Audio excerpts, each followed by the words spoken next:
bond is broken, Queen. You are nothing! This is where it ends for you. Hello, and welcome back to the shadows. The Queen's gambit has shattered. The bond that was her hidden blade is gone, severed by a traitor's venom and dark magic. To my devoted pack, I know you felt that silence as sharply as she did. For those just joining us, the Queen is now truly alone, surrounded by enemies with the traitor revealed and her king unable to hear her. Subscribe and strike the bell, because what happens in this darkness will define her reign. Before we witness this, I have a question.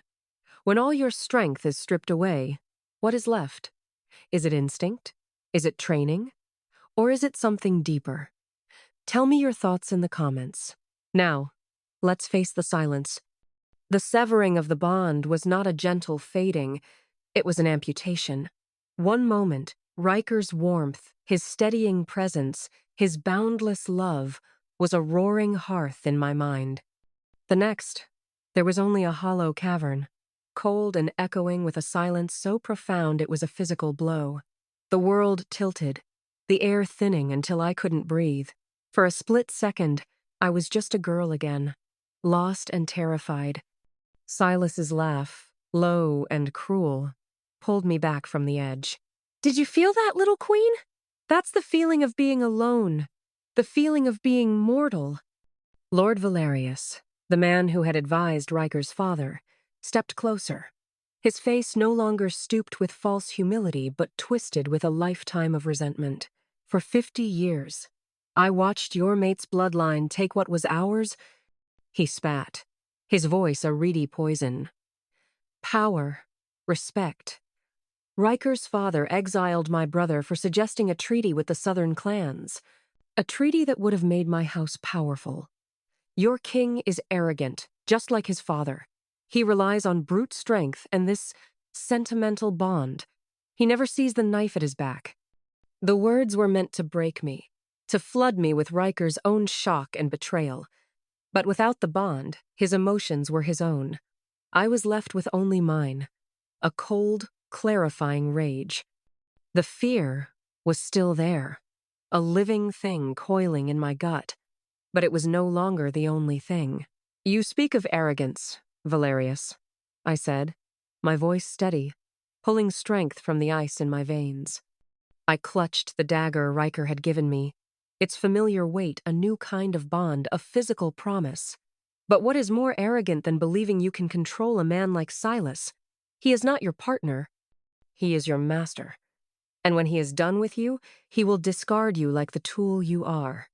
I saw the flicker of doubt in Valerius's eyes, and it was all the confirmation I needed. But Silas merely smiled, his gaze fixed on me. Clever words, but they are just that, words. Your king is blind now. I can feel his panic, even from here.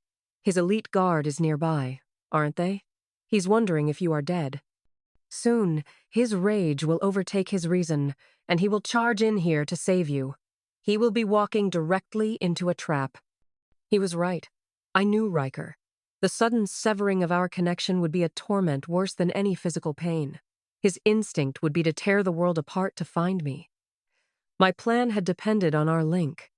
Now, my survival depended on my faith in him not just as my mate, but as my king. He was a commander before he was a husband. I had to trust that he would see this for the trap it was, that he would wait for Lorien's signal, even with the silence screaming in his mind. You underestimate him, I said, meeting Silas's gaze without flinching. And you underestimate me. You wanted the queen, alone and vulnerable. You have me alone. You will not find me vulnerable. My eyes darted to my family. They were terrified, but my father met my gaze, his eyes hard. He gave a sharp, almost imperceptible shake of his head. Do not trade yourself for us. So what now, Silas? I challenged, taking a half step forward. You have your prize. Do you kill me here? Do you drag me back to your fortress as a trophy? You went to all this trouble to reveal your traitor. You must want an audience for what comes next. I was baiting him, playing to his ego, trying to create an opening where none existed. Silas's smirk widened. An audience? Yes, I think I do. He gestured to his 2 hulking guards. Secure the queen. Lord Valerius, see to her family. We move them now. The king's little pincer move is about to close on thin air. As the guards advanced on me, a strangled roar erupted from the line of hostages. It was my father. Despite the gag, the sound was pure, untamed alpha fury.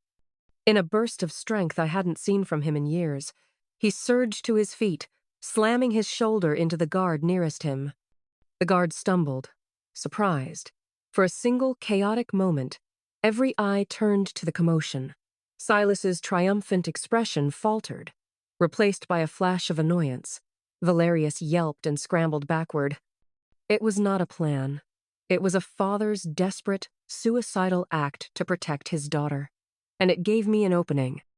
The world seemed to slow. The guard my father had struck was off balance. The second guard was turning toward the noise. Silas was distracted, and Lord Valerius, the architect of my despair, was exposed. The dagger felt like an extension of my own will. Ryker gave it to me for protection. Valerius's betrayal was a poison, and the only cure for poison is steel. My fear, my rage, my love for my family and my king, it all coalesced into a single point of deadly focus.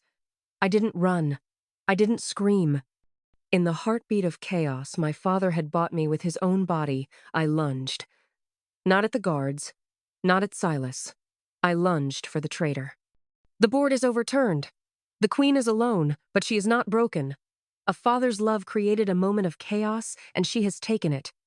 The dagger is in her hand, and her target is the man who severed her from her king. Has she just sealed her own fate, or has she created the opening Ryker and Lorien need? If you have to know what happens when the traitor faces the queen's justice, you must smash that like button, subscribe, and turn on all notifications for the explosive Part 6. Let me know in the comments.